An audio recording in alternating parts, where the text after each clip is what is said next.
As you may or may not know, I wrote a book called The 48 Laws of Power, and in many interviews I've discussed and analyzed particular laws in depth.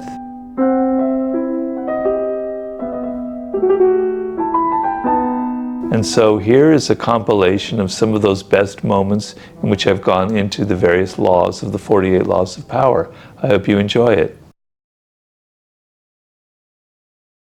That feeling of having no control and how miserable it is. Related to that is the feeling that I'm trapped in this role in life that is not of my own choosing. People see me as a writer, a secretary, or whatever, and it's not what I want to be, and that's how everybody judges me, and you feel trapped and you have no power or control. The opposite of that is this feeling that you can be whatever you want. You can recreate yourself. You can suddenly have a different persona. You can change your personality. By the way, one of the actual other laws is you can act like the king already. So in a sense, I found those two working together. You can recreate yourself, and the other law was be royal already. So Right. maybe that's what you need to recreate yourself into. Completely. You know, the power game is all about psychology. It's not about money. It's not about who you can push around. It's all about psychology. And it begins in how you think of yourself. And what I was writing about in that law number 2 in the 48 Laws of Power, I was warning you against a common thing, which is you have a business and you're looking for a partner, right? Or you're looking to hire someone. Your first instinct is, I want to hire a friend. I want to hire that person who's likable, who likes me, who I've had a relationship with. That's a terrible mistake. You want to hire the best person for the job. Friends have all kinds of emotional entanglements that'll come out in the course of the relationship, of the business. They'll feel envy. They'll sabotage you. It's a nightmare, and there's a huge history behind it. That's what that law is about. It's not about not having friends. How stupid would I be to say that?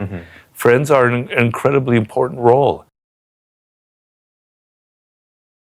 The worst thing that can happen for you, even in social media, is that you become too familiar and people kind of think that you're just like anybody else and they get sick of you, which is very easy to happen, right? Just too much of you on social media every day and there's nothing special about it. So you can step back. You can't step back for a week or 2 weeks, but you can step back for a day or two. And the other thing is, it's how you present yourself. So if you're so familiar that everybody knows what you eat in the morning, how you dress yourself, if that camera's on you 24/7, there's no mystery around you at all. You're so familiar, you're so banal, there's no extra presence to you, there's no glamour. So learn to create some mystery around you. Mystery, where people don't really know what you're up to, is a form of saying less than necessary, where you make people think about you when you're not there. Just being aware that revealing everything about yourself isn't really a sustainable form of power, that sometimes not revealing who you are is actually the higher form of power. It's not easy in the era of social media, but people like Beyonce or Michael Jackson was a master, but he was kind of a little before the internet.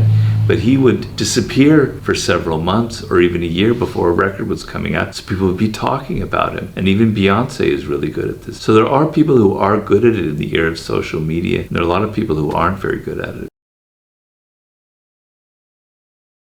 You can't just say whatever is on your mind. You can't just think that being who you are and being natural and being, your normal self is going to get you very far. You have to be careful in this world. I'm not telling you to be paranoid. I'm just telling you to be self-aware, that the people around you have egos, that people are judging you based on what you say, about how you dress, about your style, about how you look, about the friends you associate with. You may not like it, but it's the reality. You have to understand some of these basic principles so that you don't go around making these painful mistakes. So law number 1, never outshine the master. The idea is very simple. Your boss who you work for, and wherever you are, you're going to have a boss, even if it's only a company of 2 people. That person has an ego, has insecurities. And if you try too hard to impress him or her, if you show off too much, you probably are going to inadvertently trigger their insecurities. And they're going to do weird things to you. They're not going to say, you made me feel insecure. You made me think that maybe you're after my job. Instead, they're going to fire you, or they're going to put you in a bad position. They're never going to tell you what exactly the reality is. Law number 7, get others to do the work but always take the credit. That, I agree, is a nasty law. I don't deny it. But I explain very clearly in the course of that law that you must look at it from the reverse side. That while you're happily working on your screenplay or on your startup, there are vultures circling around you right at that moment who are ready to pounce and steal your idea and take it from you and take credit for it. Be aware, even of those manipulative laws that people think are so evil, there's a flip side to them. They're opening your eyes to the dark side of power. Because I came from the book from the side of the innocent. I never had power. So I'm writing it from that point of view. Because that happened to me. People took my ideas in Hollywood, they stole it and they put their name on it.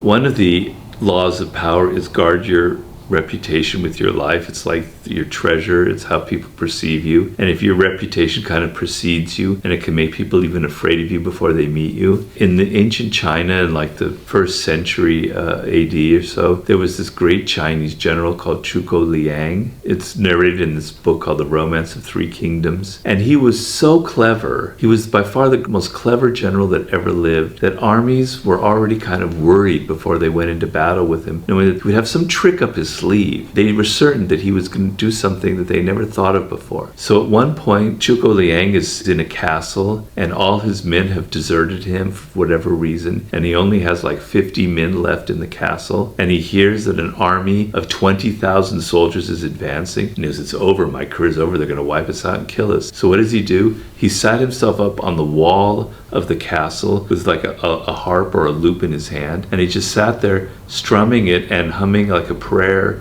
and kind of singing. And the enemy army approaches. They see Zhuge Liang on the top there. He's got some trick up his sleeve. He's luring us into the castle where he must have 50,000 men that are ready to ambush and counterattack us. He wouldn't be sitting on that citadel like that unless he was trying to trick us in some way. And so they end up retreating. So a man with 50 men defeated an army of 20,000 men just through this psychological warfare and just through this reputation that he had of being so incredibly brilliant. And I think a great coach like a Bill Belichick kind of has that sort of spirit as well. If you think that you are worthy of something great, that you were destined to create something great when you were born, it translates into other people feeling that off of you. I have a law in 48 Laws of Power called Act Like a King to be Treated Like One. Someone like Elon Musk. And Elon Musk is a guy who has an incredible sense of belief in himself. He believes that he can get anything that he puts his mind to, he'll be successful with. And I talk in there in my talk about Tesla Motors and how it really looked like he was going to fail miserably, right? And people were telling me it was going to be a disaster. But the fact that he believed in it so much and he had this incredible charisma meant that other people believed in him and started buying his stock. And the price of the stock was way overvalued, but it doesn't matter. He raised enough money to make the company solvent and make it profitable. So his self-belief translated into other people believing in him, which translated into money, which translated into the success he's having. One of the laws is, I think the most important, basically make people dependent on you. Right. So you don't want to appeal to people's love, to the fact that they like you. You want to appeal to the fact that they need you. Mm-hmm. Because if they love you, love is a very tenuous emotion. In fact, it doesn't work very well in the work situation. It causes all kinds of problems. They'll get rid of you tomorrow, even though they like you. But if they need you, it's like pulling out all of these roots of a plant to get rid of you. It's going to cause all kinds of damage all over the place. They need you and they can't get rid of you. So you need to make sure that your position in a company, in life in general, you're the only person who can do that. Power isn't inherently evil. It's not inherently good either. It's how you use it. And my idea in the 48 Laws of Power, my version of morality was, here's this knowledge that's kind of kept as a secret about how to succeed in this world. It's something that elites and people in power have known, but have never wanted to share. And it irritated and frustrated me that these kind of laws that I observed in Hollywood, for instance, it was like we were living in this fairy tale. Like people would pretend that this Hollywood director producer was all about doing great things, good things, noble things, liberal values, whereas in truth they were power hungry and they would do maneuvers that were extremely bad or even downright evil. You are responsible for the things that happen in your life. You're the agent of what is good and what is bad. And when something bad happens to you, your natural tendency will be to look out in the world and blame this person, blame your mother, your father, your wife, your boss. But in fact, there's always a kernel of yourself that is to blame for what happened. And so the process that's involved that I talk about in the book is you look at yourself and you examine how perhaps something you did, something you said, something in your planning was wrong, and that was what caused this problem. And that should be a liberating thing, because what that means is you have power. You're not dependent on mommy or daddy or boss or whomever to please you, to bring you what you want. You are the one responsible for it. In Renaissance Italy, they had these men called condottieres, who were kind of like paid mercenary soldiers. And this one condottiere led this campaign for the city of Siena or Florence or something. And he was so successful, he was brilliant, he totally saved the city. And then he said, okay, I saved your life, Siena. Now I want to be made the general of all of your armies and to have an even more important position. The town council went in and they debated it and they said, look, let's kill him, we'll assassinate him, and then we'll make him a saint. And then that's what they end up doing, they kill him. And the lesson of it was, if you're not necessary, if people don't need you, if they can replace you with somebody else, which is what they did, they're just going to end up killing you or beheading you or firing you. So be aware that you're easily replaced in this world, that you're not as important as you think you are unless you create a position that getting rid of you is so much trouble. And so this condottiere was easily replaceable by another, but he didn't realize that it had gone to his head. In my 48 Laws of Power, I talk about infection, where there are people who have an infecting power on you. They're surrounded by all kinds of drama. They continually present themselves as the victim of other people, whereas in fact, they're the ones that constantly draw this drama to them because that's how they survive. And you're going to find yourself involved with them, and it's going to be horrible to get out of the relationship. You're going to feel guilty. So develop the power to recognize them before you get involved. And I have in the Laws of Human Nature tons of advice about that, paying attention to people's nonverbal cues. A narcissist tends to have a very animated face, but a kind of a deadness in their eyes. They're kind of listening to you, but you can hear that they're actually thinking about themselves. They're not really connecting to you through the eyes. The face is alive, but the eyes are dead. There are signs, nonverbal cues that will show you that you're dealing with someone generally very self-directed. Interaction with boldness. So most people are just too timid in life. They're afraid of failure. They're afraid of making mistakes. I never try anything. I never have to put up with criticism. I never have to put up with people scrutinizing me. So most people end up being too shy, too timid in life. And you've got to get over that. And you've got to learn how to be bold with your ideas and with your actions. So I try to make each one of my books kind of a statement and impress people with like a strong idea, and not be afraid of criticism and not being afraid of controversy. So boldness has gotten me through life, and I think it's critically important in this day and age.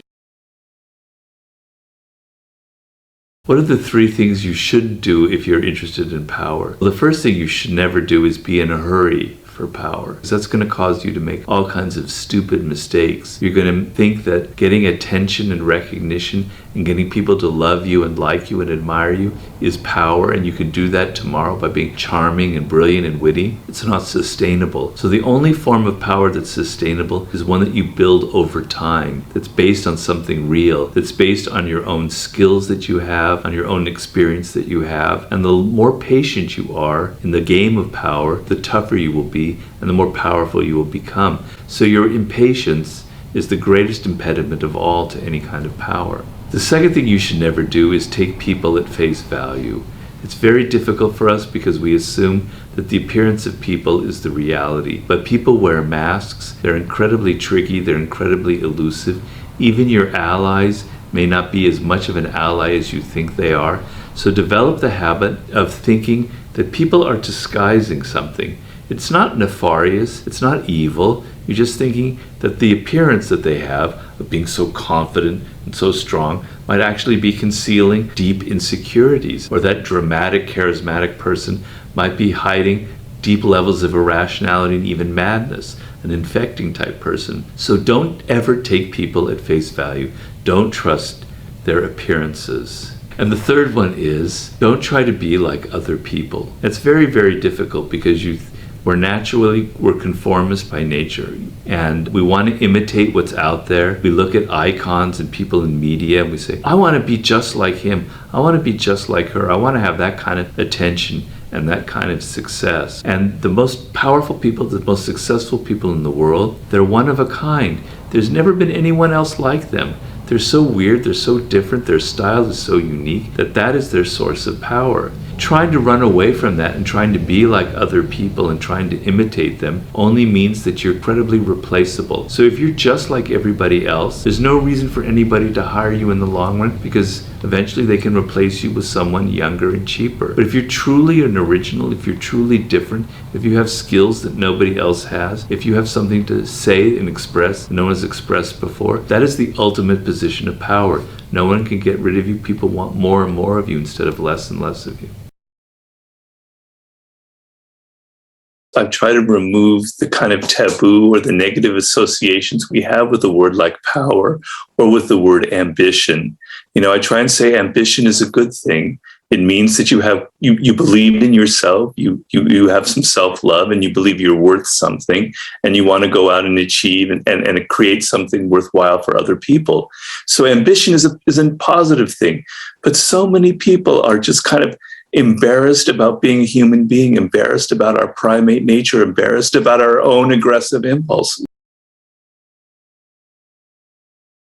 Machiavelli has that quote, so that if you expect everybody to be good in this world, you're in a lot of trouble. What are you going to do when you deal with people who aren't good? But yeah, you have to be willing to get your hands dirty. Let's say a classic example, like there's a cause that's very important to you, like the climate or racial justice in America, all very important issues that most of us believe in. You have to be willing to get down and dirty here, because you're playing with politics. You're playing with people who are going to resist. You're playing with major corporations who are going to bust your balls, who are going to be incredibly manipulative and downright evil in co-opting your good idea and kind of neutralizing it. So if you want to create something, if you want to actually have results, you have to be willing to get a little dirty, and you have to be willing to be strategic. You have to understand that the other side might not be playing by the same rules that you're playing with. Malcolm X said, absolute power corrupts, but powerlessness corrupts even more. So the feeling that you don't have any power is even more corrupting, because it makes you passive aggressive. It turns you into these warriors who think they're doing something and you're not even aware of what you're really after. That was the whole point of the 48 Laws of Power. It was an inflection moment in our culture, in our history, where I was getting really upset with all of the political correctness and all of the squishy self-help books out there and trying to appeal to our good side, and things like ambition or power were ugly words. Man, I hated that. I thought it was so hypocritical. But I want people to admit, if you were saying look at yourself, that you have this desire for power. It can twist you. You can look for it in wrong ways, most definitely. But at least come to Jesus, come to Muhammad, and admit that that's who you are, that that's what's motivating you in your behavior. And from there, we can start seeing, well, maybe there are more constructive forms of power that I can go after.